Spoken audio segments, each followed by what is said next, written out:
मैं Ranbir Verma, astrologer, vastu expert and healer.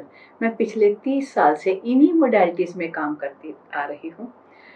मैंने अपने प्रैक्टिकल एक्सपीरियंस से बहुत सी चीज़ें, ऐसी टेस्टेड फार्मूलास अपने लिए बनाए जो मैं आपके साथ टाइम टू टाइम शेयर करती रहती हूँ। आज मैं आपके साथ शेयर करूँगी कि वास्तु कारोबार के लिए हमें वास्तु की किन किन बातों का ध्यान रखना चाहिए।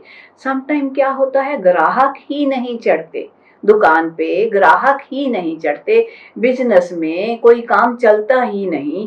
तो क्या रीज़न होते हैं? रीज़न होते हैं, भाग्य तो होता ही है, दशा भी होती ही है, और उसी के साथ वास्तु भी जिम्मेदार होता है। वीडियो के अंत तक बने रहिएगा।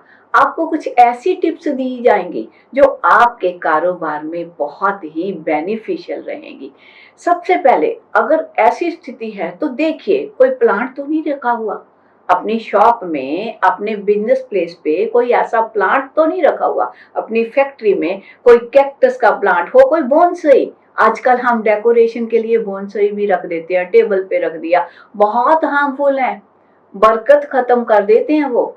उनसे बचाव रखना चाहिए। ताजे फूल रखने चाहिए डेली। अगर daily every day fresh flowers अपने वर्किंग प्लेस पे रखें तो सकारात्मक ऊर्जा बनती है। तो उस ऊर्जा से सब चीजें पॉजिटिविटी की तरफ चलती रहती हैं। फिर दूसरी बात का ध्यान करें, कहीं पे डूबते जहाज की किसी भी सीनरी में कोई ऐसा इमेज तो नहीं कि डूबता हुआ जहाज दिख रहा हो। अगर डूबते डूबते हुए जहाज की कोई पिक्चर लगी हो, फोटो लगी हो, वह भी बरकत में कमी करती है। आप प्लांट्स के अलावा ऐसा क्रिस्टल ट्री भी अपने टेबल पे रख सकते हैं।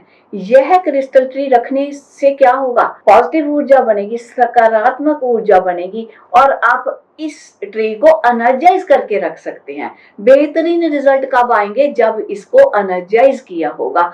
इसे एनर्जाइज कराने के लिए आप हमें भी संपर्क कर सकते हैं। तो इससे नेक्स्ट, अगर लगता है कि बरकत की अभी भी कमी है तो क्या करें, अपने गले में अपने कैश का बॉक्स है जो, उसमें क्या करें, रेड कपड़ा बिछा लें, उस पे लक्ष्मी यंत्र, कुबेर यंत्र और श्री यंत्र तीनों को शुभ मुहूर्त देखकर स्थापित कर लें। बरकत तो होनी ही होनी है।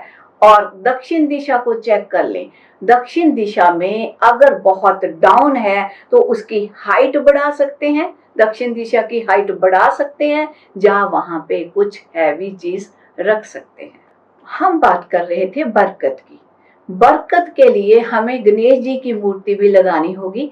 कहाँ पे? गणेश जी की मूर्ति हमारे शॉप के या बिजनेस प्लेस के एक बाहर की तरफ होनी चाहिए, बैक टू बैक दो गणेश जी की मूर्ति। पहली एक फ्रंट की तरफ, उसी के बैक पे वॉल के अंदर की साइड, अंदर की तरफ, एक अंदर की तरफ फेस करेगी, एक बाहर तरफ फेस करेगी। इसे हम back to back Ganesh ji की मूर्ति लगाना बोलते हैं। यह आपके बिजनेस प्लेस के मेन एंट्री के डोर के ऊपर back to back Ganesh ji की मूर्तियां होनी चाहिए, दो, एक अंदर की तरफ दिखती हुई और एक बाहर की तरफ, दोनों एक दूसरे के साइज की होनी चाहिए और बिल्कुल बराबर होनी चाहिए।